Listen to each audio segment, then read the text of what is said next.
Liszt wrote several sets of etudes, and the one characteristic that they all have in common is that they are all musical poems.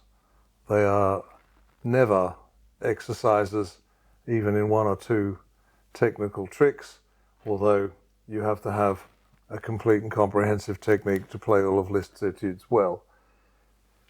As close as he came to writing more straightforward studies, if you like, would be maybe the ones based on etudes by caprices by Paganini. But even there, they must not be played in any other way than as poems. One of the pieces where you find a lot of delinquency going on, as we all know, is La Campanella, which almost everybody plays far too fast and far too loud, and forgetting that it's a complete recreation by Liszt of, in this case, not a caprice, but the finale of the second violin concerto, as a little poem about a little bell. And the little bell, the little, is important because it's quiet. And marvelously in that piece, Liszt doesn't write fortissimo until the last line, and he doesn't write, or in the last page, and he doesn't write forte anywhere in the whole piece. But we're going to talk now about the Trois études de concert, which are three of the most popular of Liszt's etudes. They explore completely different things, and they're very well known under a bunch of titles, and we're not even sure whether Liszt wrote them.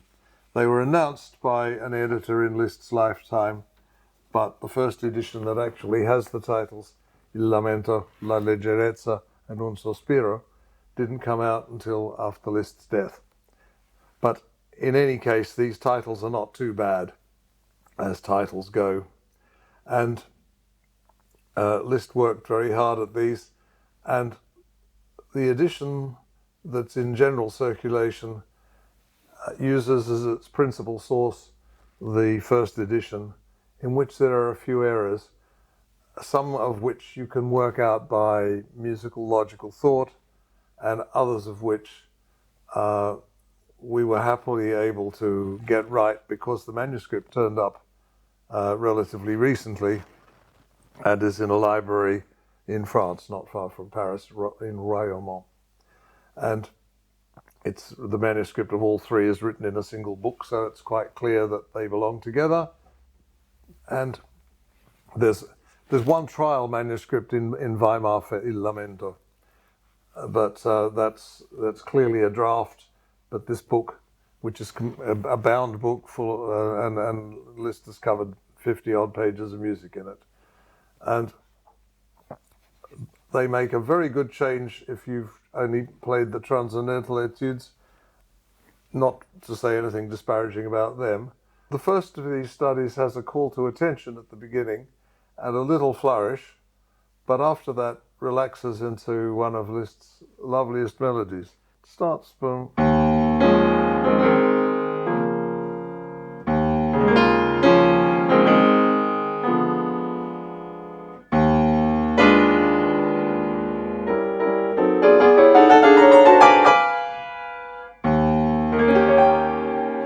so on until you get to...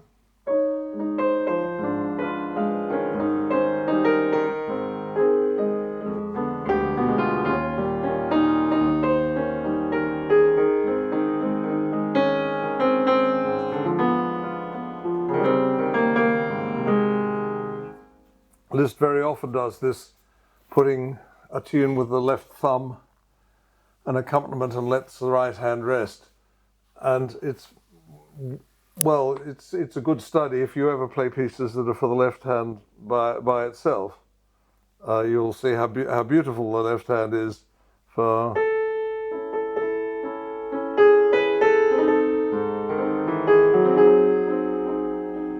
how marvelously it is adapted to let your thumb act as a singer and the rest of your hand act as an accompanist.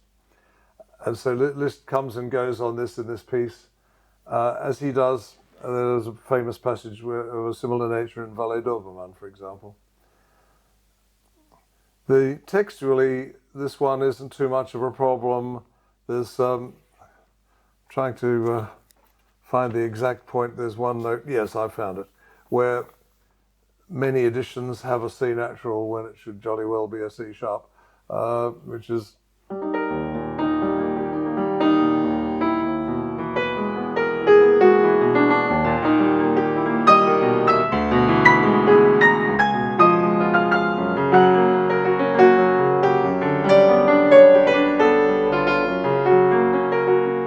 And you frequently see, which is a plain straight error. There is no need actually to have a sharp on it because we're in 5 sharps, but some editions put a natural sign, and in this edition I've taken the liberty of reinforcing it by adding the sharp sign, which isn't strictly necessary but is precautionary. That's the only controversial note in the piece. It's a piece you have to gauge the build-up with some care, because it gets louder and louder and louder and louder, and all of a sudden you can't get any louder and you've gone too far. And that very tune that I was just playing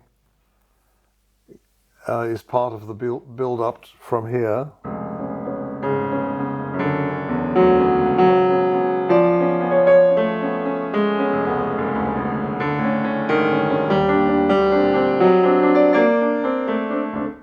And a couple of pages later, you've got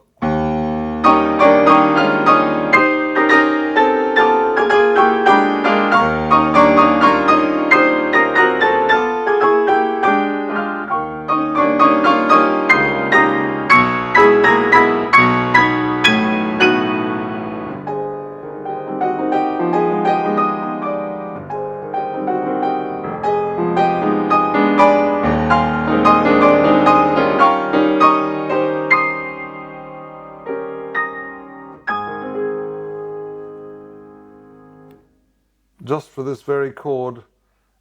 This is a little piece of advice that I frequently give, which I think works in virtually all cases.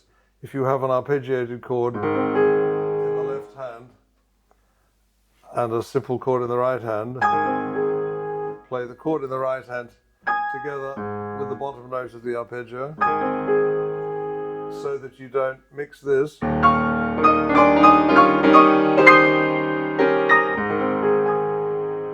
have some of this ringing in the air over the top of the chord.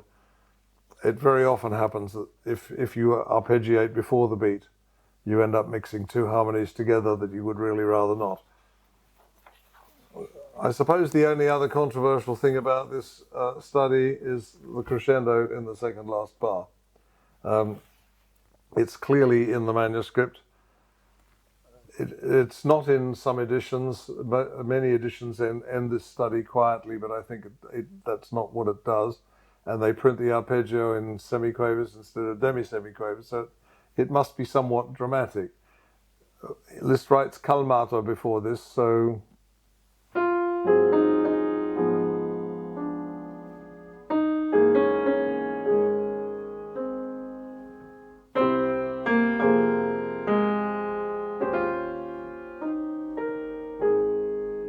And it ends.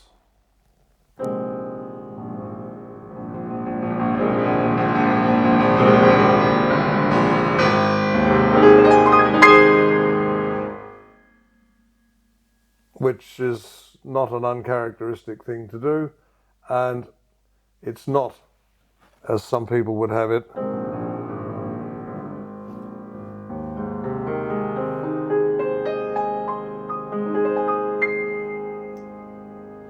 pretty as that might be.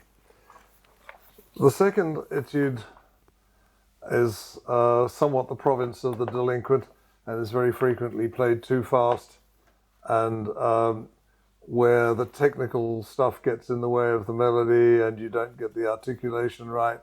But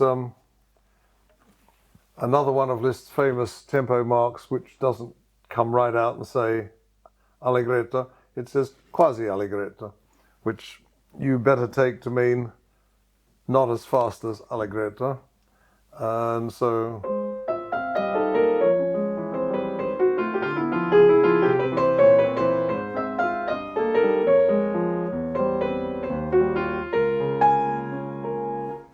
you can take your time, so that when you've got the elaborated version of that, where you just play quietly and you want people to imagine that this lovely melody is somehow still there when you're playing.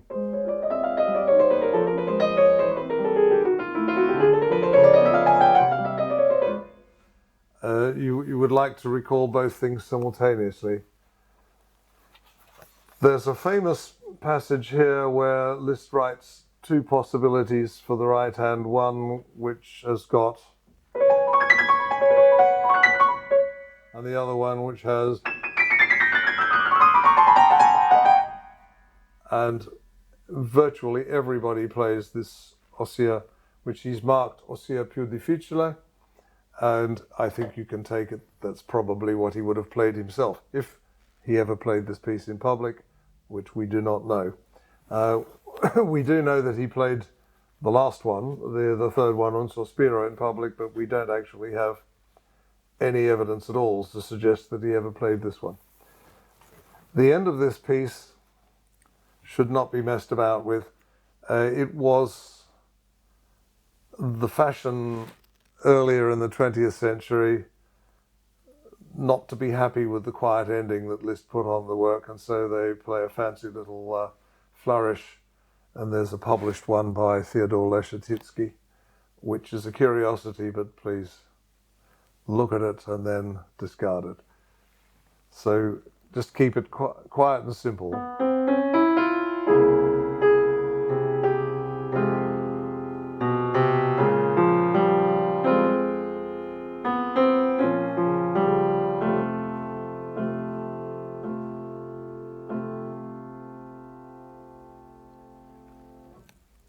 Which is a perfectly fine ending as it is. The third one of these has always been very popular, and it's a marvelous exercise in controlling pedal and getting sounds from two hands, playing with the weight in different places.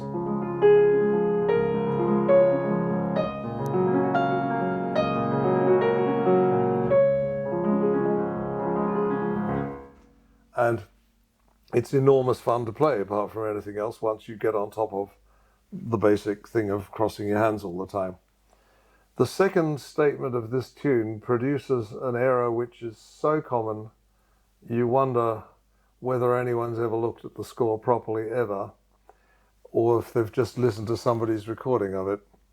When the tune comes the next time, it's in triplets, and it goes...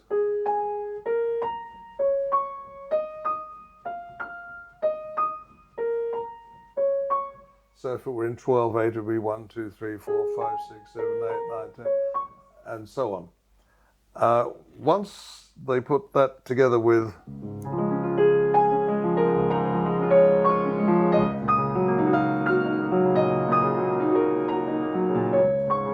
instead of producing that rhythm, you so often hear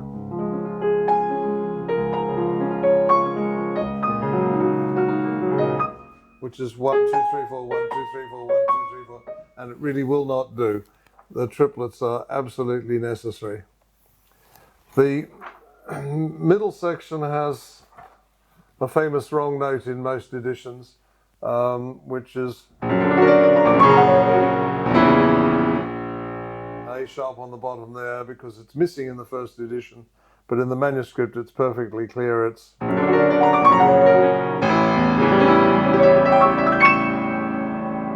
then at the end of the following cadenza,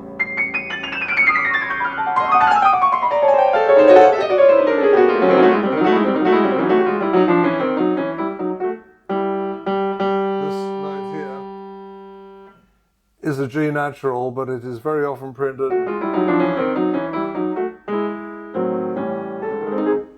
and you've gone, if you look at the harmony right, that from here with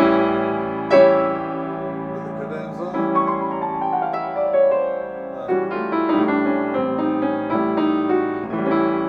it's all the same harmony, and then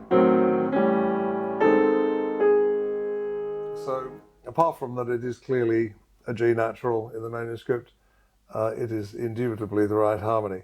And it's a G natural just because of this progression, because as we all know, it's really an F double sharp, as it is there, and as it is. But for the voice leading here, an F sharp would be out of the question. So, an F double sharp. It has to be an G. The very interesting feature of this study is just before the last appearance of the tune.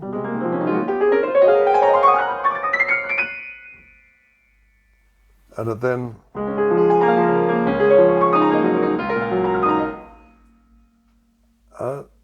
Liszt leaves a sort of gap. There's a pause. It doesn't say cadenza, but we know he played one, and we are very fortunate that for 5 different people on 5 different occasions, he wrote down little connecting passages which at their shortest are 4 bars long, and at their longest are 5.5. So you have the possibility of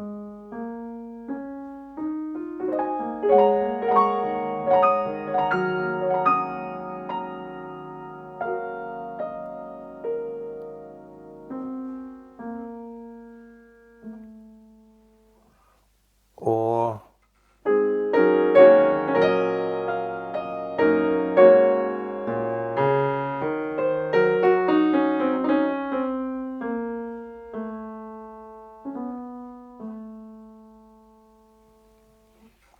and some that are harmonically more straightforward.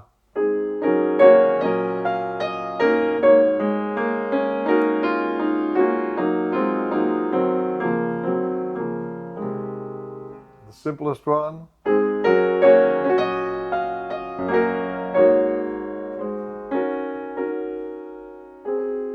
And one only slightly more elaborate.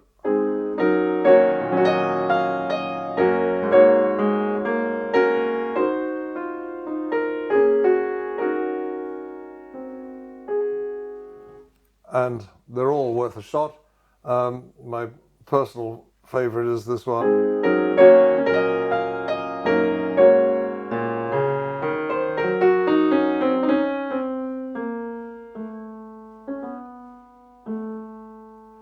Because of the way it dwells on the B double flat before you go back to the D flat major.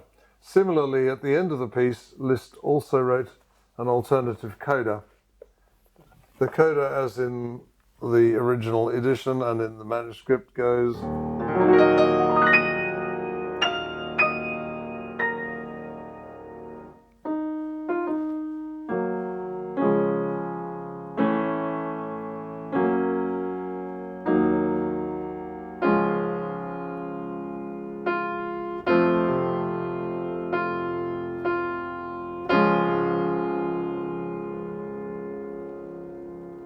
which he extended into a marvelous little whole tone scale.